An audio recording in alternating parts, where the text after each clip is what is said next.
My name is Jeremy Merle. I'm a captain with the Kentucky State Police. I run the electronic crime branch, but my most important role there, aside from sitting on the Prevent Child Abuse Board, is I'm the commander for the Internet Crimes Against Children Task Force for the state of Kentucky. So I live in acronym world.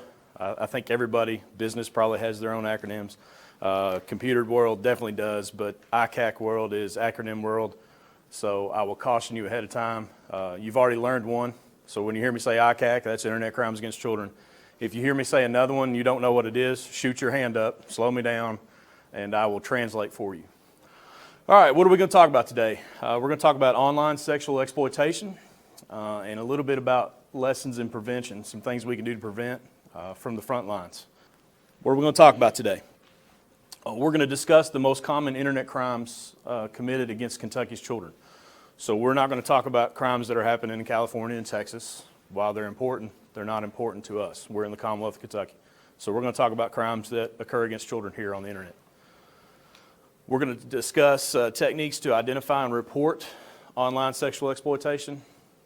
And of course, the good stuff, we're going to talk about best practices for the prevention of child exploitation. This is what I like to call a multi-purpose slide. Not as many of you laughed as I hoped. It's okay to laugh. I interject humor into these things. I deal with a very dark subject every day. Humor is one of our defense mechanisms, so it's okay to laugh at some of these slides. Don't beat yourself up. If you don't know, I call this a multi-purpose slide. It is an educational slide. If you don't know what a meme is, you've heard about these internet memes. That is one. And it also basically sums up my presentation. I could do the mic drop right now, walk out of the room, be done. That's it. The internet is a wonderful source of information. It can be much like a father figure there, if you've seen The Shining. But there's the dark side of the internet too. It may in fact, or people may use the internet, in fact, to try to kill you. So, multi-purpose slide. So, I'll give you a chance to laugh again before I click next. Anybody? All right, good. There's the dictionary, well, the online dictionary definition. Online abuse, any type of abuse that happens on the web, whether through social networks, online games, mobile phones, and children and young people can experience any type of exploitation. It doesn't have to be just sexual abuse, or emotional abuse. So, that being said, can you think of any examples of online exploitation? Big, broad category. Very good. But what kind? Cyberbullying. Very good. That's a good buzzword for one of them. What else?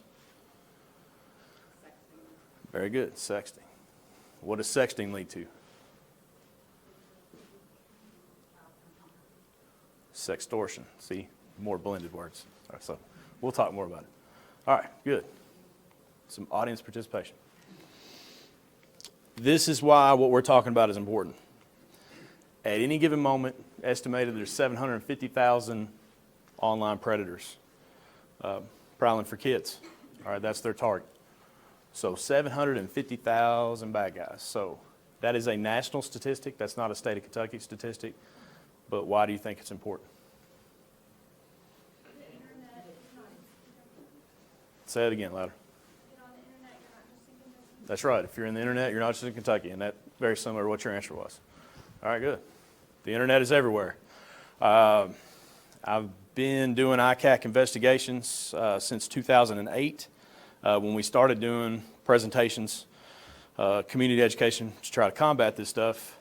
We used to ask kids when we went to these presentations, so we're in Fayette County today, I would say, where in Fayette County can you get on the internet? And that, since 2008, has progressed so much. Now I say, where in Fayette County can you not get on the internet? The list is much shorter. There's Wi-Fi in this room. There's Wi-Fi in this building. There's Wi-Fi at most major restaurants. But you don't need Wi-Fi to get on the internet, correct? You can use your data package on your phone. So if you have one bar, you're in business. It may be slow internet, but you can connect. So the internet is everywhere.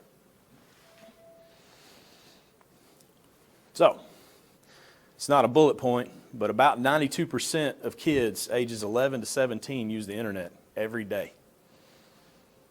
It's a lot of nationwide, that's a lot of kids. A lot of bad guys out there looking for them. 1 in 5, that's not a gender-specific stat, 1 in 5 say they receive unwanted sexual solicitation online. So, if we're in a school, we have them count off by 5, and that's how many kids at some point between 11 and 17 are going to be sexually solicited online. Everybody know what ITK stands for? Internet Crimes Against Children. Good. We've learned something already. Successful. So the trends we're going to talk about, I don't believe in talking about crimes that occurred 20 years ago, especially when you're dealing with technology and the internet. It doesn't make any sense to talk about those. We're going to talk about some case studies today. And while I'm on that topic, all of them have been adjudicated except for one. So I will tell you what I'm allowed to tell you about those case studies. And I'll answer whatever questions I can. But these are all very recent crimes. So actually that 2015 is wrong. It's 2016 and newer. So very recent crimes here on the internet. But anyways, they can be broken down. That online enticement or online exploitation can be broken down into 3 major categories. So they are online enticement, sextortion, and distribution. Those are the 3 main categories that we can probably put about 90% of the internet crime that the Kentucky State Police and the ITK Task Force investigates in the state of Kentucky can fall in one of those 3 categories. There's some others, but those are the 3 main ones.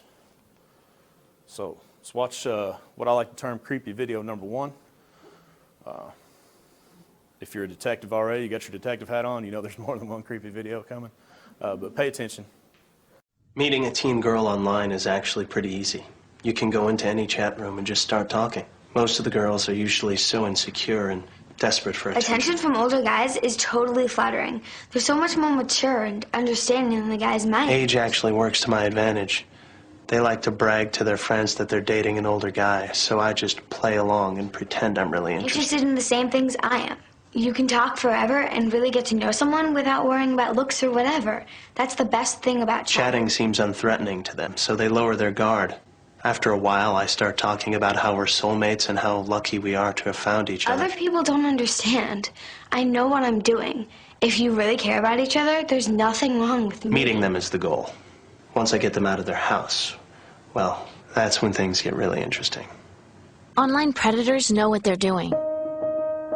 Do you?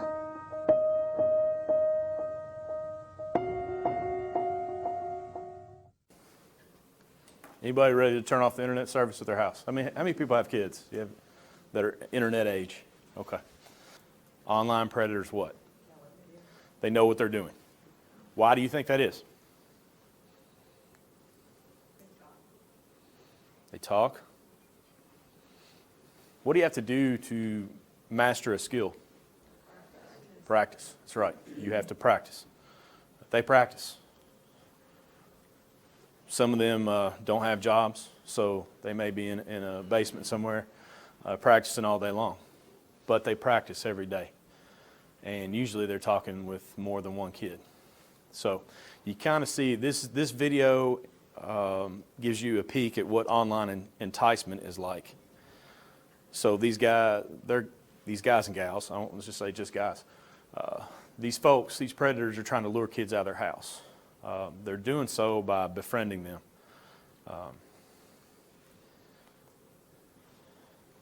So they spend a lot of time and energy to identify with, offer support, be that sympathetic shoulder to cry on, trying to groom children. You've heard that word, right? Not just taking your dog or cat to PetSmart anymore. Grooming's different. It's what these guys do, and they're experts at it. So I call them the used car salesmen of the internet. All right? The grass is greener on their side of the fence. So if you as a parent or a caregiver restrict someone's access to the internet, you ground them from the internet.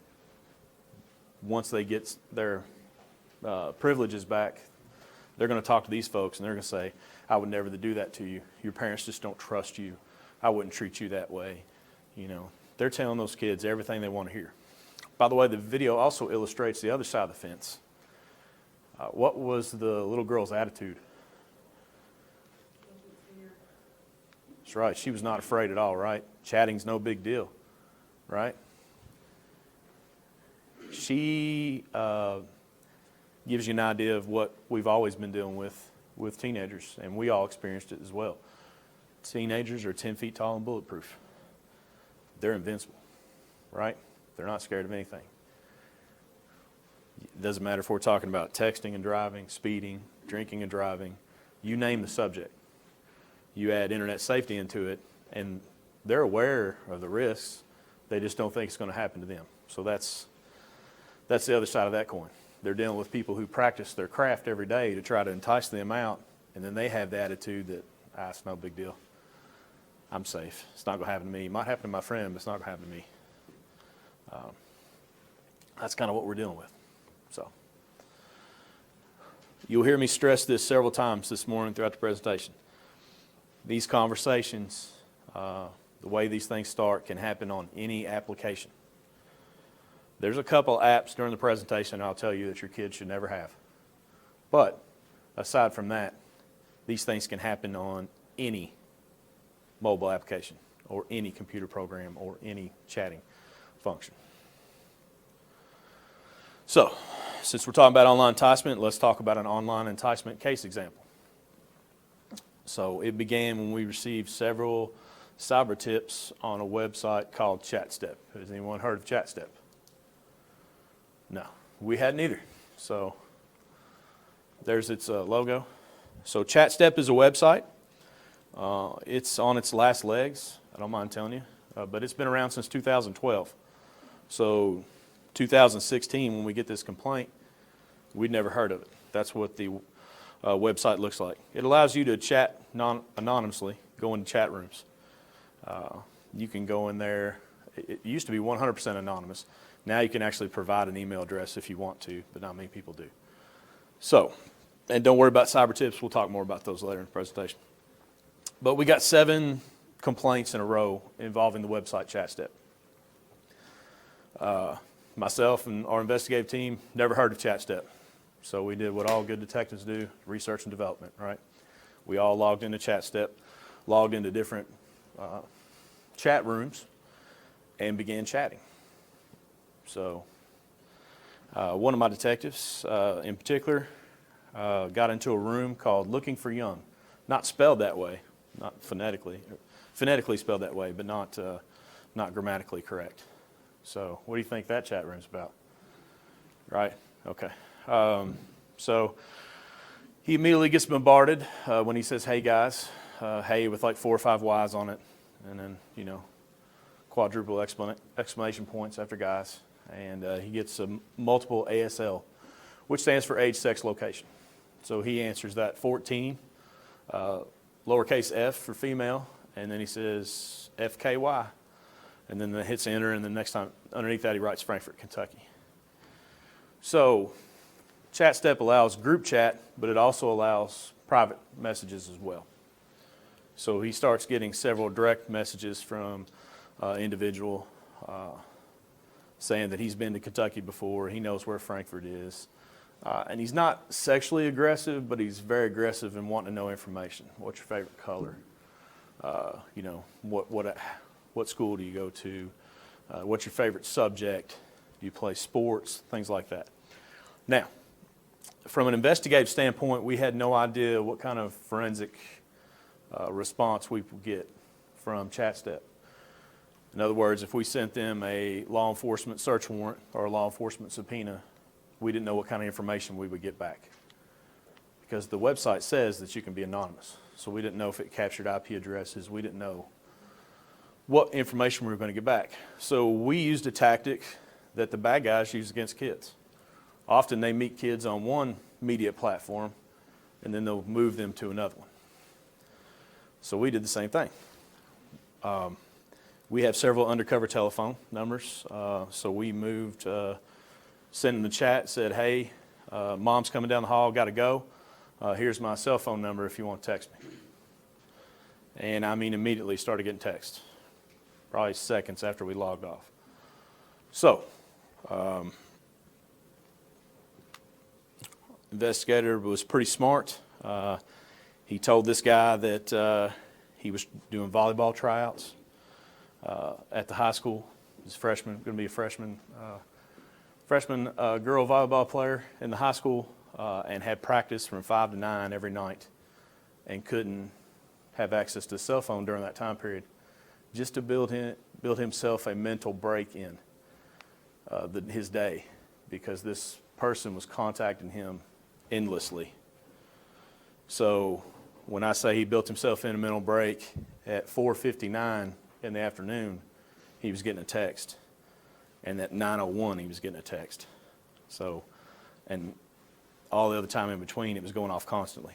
It sounded like an alarm clock. He would just set the phone on our table in our office, and it would ding constantly. So, 20 days later, a Sykeston, Missouri freshman high school teacher traveled to state Kentucky for the purpose of having sex with what he thought was a 14-year-old freshman wannabe volleyball player at Western Hills High School in Kentucky. And much to his chagrin, he met a bunch of guys that looked like me, a bunch of bald guys. And we said hello, made friends with him. And this is David Jordan on the day he was arrested. We tried him in federal court because he was a school teacher and he was drawn to 14-year-old kids. Anyone want to guess what grade he taught? Freshman, right. 14-year-olds was what he had access to. So because he crossed state lines and some of the conversation he had with us, we took him to federal court versus state. And I'm happy to say I'll be retired from the state police before he gets out of federal prison. Under registry list, and he will not be able to be a teacher ever again or any other profession that involves kids. So, does anyone, before we move on, does anyone have any questions about online enticement? So, very similar to the video, right? This guy just starts chatting and tries to get as much information as he can so he can identify and befriend the victim. In this case, the victim had to be a police officer that was posing as a minor online, which I don't mind telling you we're allowed to do. There are specific statutes in the state of Kentucky that allow us to pose as minors online. And I'm happy those are there because we catch a lot of people that are traveling into our state to have sex with kids. We border 7 states, right? So that's a lot of bad guys that come in here and they'll travel to try to conceal what they're doing.